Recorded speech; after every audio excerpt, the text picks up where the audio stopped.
డబ్బు సంపాదన మనిషికి పెరిగే కొద్దీ విలాసాల వైపు చాలా ఇంట్రెస్ట్ ఉంటది. రేపు డబ్బు బాగా సంపాదిస్తే మీరు నేను గూడా అంతే గావచ్చు. ఎవరిని తప్పట్టట్లేదు ఇక్కడ. బట్ ఈ లెవెల్ ఆఫ్ ఖర్చు అనేది ఒక పెళ్లి కోసం అనండి, ఒక కార్యక్రమం కోసం అనండి, ఒక ఈ మెచ్యూర్ ఫంక్షన్స్ అని, పంచెల కార్యక్రమాలని ఇవన్నీ గూడా బాగా బలిసిన వాళ్ళు, బాగా డబ్బులెక్కువున్న వాళ్ళు, సమాజంలో కోటానుకోట్లు సంపాదించే సెలబ్రిటీలు వాళ్ళందరూ కూడా హైదరాబాద్‌లో ప్రిఫర్ చేస్తుంది ఇన్నాళ్ళు ఎన్ కన్వెన్షన్ సెంటర్. దాన్ని ఈరోజు కూల్చేయడం జరిగింది. ఈ ఎన్ కన్వెన్షన్ సెంటర్‌లో పెళ్లి చేయాలి అంటే మనలాంటి వాళ్ళు భరించే పరిస్థితి పొరపాటున కూడా ఉండదు. ఎందుకంటే ఇక్కడొక పెళ్లి చేయాలంటే అంటే పెళ్ళిళ్ళ సీజన్ కాదు. యావరేజ్ టైము, పెద్దగా ముహూర్తాలు లేని టైము అనుకున్నప్పుడే ఒక రోజుకి ఈ మొత్తం ఏరియాని గనక మీరు రెంట్ తీసుకోవాలంటే రూ. 3,00,00,000 ఒక రోజుకి. అంటే 3 పెద్ద పెద్ద హాల్స్ ఉంటాయి. సో, దాదాపు మీకు 2,500 నుంచి 3,000 మంది వరకు దీంట్లో పడతారు. అంటే మరి అంత ఖర్చు పెడుతున్న వాళ్ళు మరి ఆళ్ళెంత బలిసినోళ్ళు, మరి అంత పెద్ద సర్కిల్ ఉంటది. మరి అంతమందిని పిలుచుకుంటారు గదా! సో, ఈజీగా 3,000 మంది పట్టేటువంటి ప్లేస్ ఇది. రూ. 3,00,00,000 ఒక రోజుకి ఓన్లీ అద్దెకి. ఇది గాకుండా మళ్ళీ భోజనం గావచ్చు, మిగతా ఖర్చులు గావచ్చు, డెకరేషన్ గావచ్చు, ఫ్లవర్స్ గావచ్చు, రిటర్న్ గిఫ్ట్స్ అని ఇస్తారు గదా! అవి గావచ్చు. ఇట్లా అనేక రకాల ఖర్చులుంటాయి.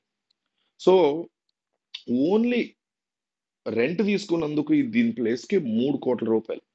నేను ఇందాక పెట్టా గదా! హెడ్డింగ్‌లో. ఒక భోజనం ప్లేటుని ఒక రోజు ఖర్చు పెట్టే దాంతో ఒక మిడిల్ క్లాస్ ఫ్యామిలీ బతకొచ్చని. ఎందుకన్నానంటే, అక్కడ వచ్చేటువంటి ఒక 3,000 మంది పోనీ 2,500 యేసుకుందాం. 2,500 మందికి భోజనం పెట్టాం. పెళ్లి చేసిన వాళ్ళు భోజనం పెట్టారు. పెట్టాము అనుకోకూడదు. మన వల్ల గావు ఇయన్నీ. పెట్టిన వాళ్ళు ఒక ప్లేట్ భోజనం రూ. 2,000 అక్కడ. రూ. 2,000 ఒక ప్లేట్ భోజనం. మీరు బుఫే పెట్టండి. ఏదైనా పెట్టండి. ఒక ప్లేట్ భోజనం ఆ మొత్తం సెటప్ కలిపి వాళ్ళు పెట్టే items number of items 120 items ఎన్నో ఉంటాయి. ఓన్లీ ఒక ప్లేట్‌లో. ఇవన్నీ కలిపి రూ. 2,000 అంటే 2,000 ఇంటూ 2,500 పీపుల్‌కి పెడితే 50,00,000 ఓన్లీ భోజనానికి ఖర్చు పెడతారు ఆళ్ళు ఒక రోజుకి.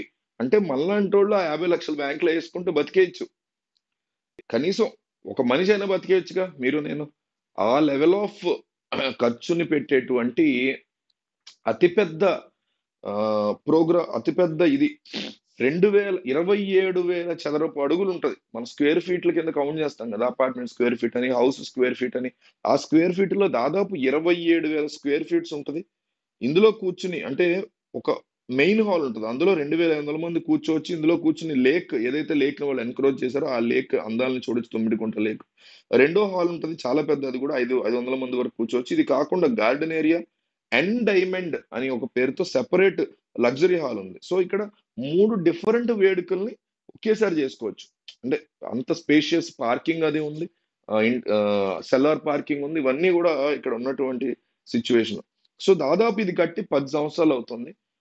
ఈ 10 సంవత్సరాల్లో ఎన్ కన్వెన్షన్‌కి వచ్చినటువంటి ఆదాయం ఒక ఏడాదికి 350,00,00,000 వరకు ఉంటదని జెప్తున్నారు. ఒక ఏడాదికి 350,00,00,000 ఉంటే 10 సంవత్సరాల నుంచి మొత్తం ఈ భోజనాలు, ఈ కమిషన్ ఇవన్నీ కలిపేసుకుంటే న ఈ న ఈ 10 సంవత్సరాలు 4,000,00,00,000 వరకు సంపాదించుండొచ్చు. నాగార్జున గాని, ఆయన పార్ట్నర్స్ గాని ఈ విషయంలో అనేది కనిపిస్తోంది.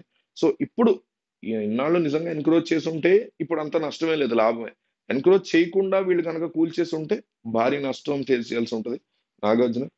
సో, దాదాపు 2,500-3,000 మంది కూర్చునేటువంటి ప్లేసు ఒక భోజనానికి పర్ ప్లేట్ రూ. 2,000. ఒక రోజు అద్దె రూ. 3,00,00,000 అంటే ఎంత భారీ ఎత్తున జనాలు ఖర్చు పెడుతున్నారు పెళ్ళిళ్ళకి అనేది మనం అర్థం చేసుకోవచ్చు.